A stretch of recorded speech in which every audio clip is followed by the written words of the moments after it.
So what do you think about starting your own business? Have you ever thought of starting your own business? I know I have, and this is one of my favorite things to do. I usually just go about researching this, and more and more people are getting interested in this. So I thought it'd be time to take a look at this.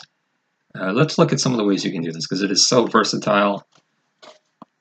Um, Now, what are the what reasons you should start your own business for? You can set your own hours. So imagine you have two kids and you have one kid that keeps getting sick and your wife can't be there to help him.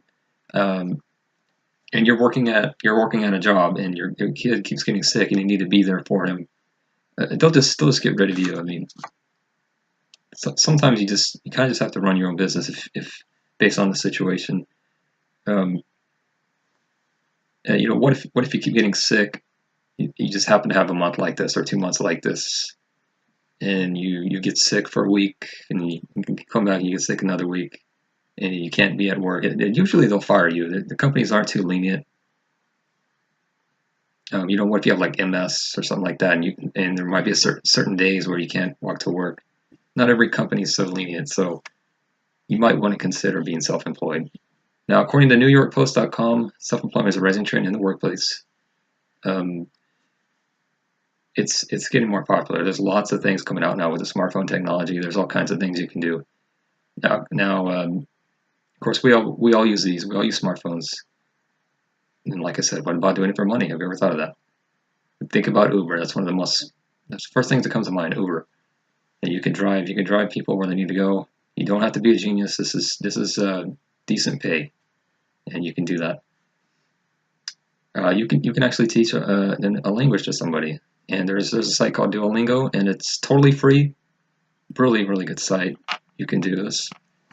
Of course, there's Babbel. That's probably the number one. Babbel, and this is 10, $20 a month or whatever it is, and you can learn this language, and then you can use this language so many different ways to make money like this. And you can be self-sustainable. You can be your own boss. You can be kind of an instructor. Obviously, if you're in education, who doesn't love to learn about things? Yes, you can teach people. You kind of be your own boss in certain ways. There's one called FBA Scan. It's through Amazon. You can just go around scanning things. It's called retail arbitrage also. And this one's pretty cool. I tried it. You do need to know a lot about it to be successful, but you can be your own boss. And very fun, and you get to get out there and meet new people, and it's very cool.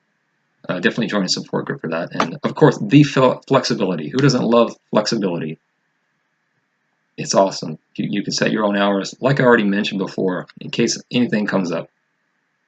Why do this? Well, you could say why do a lot of things, but this is to start your own legacy. You got to leave your footprint somewhere in the world, and what better way than bring your own ideas to creating your own business? Now, just imagine that feeling of self-sustainability.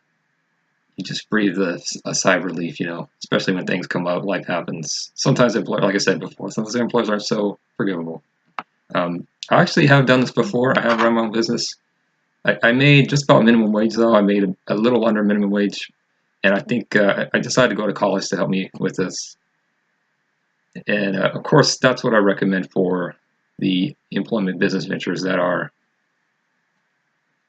that some of them do take money to start up. They do take money to start up your business. So a college education, I do recommend. So yeah, finish up your degree for now, but once you do, you might want to consider starting a business.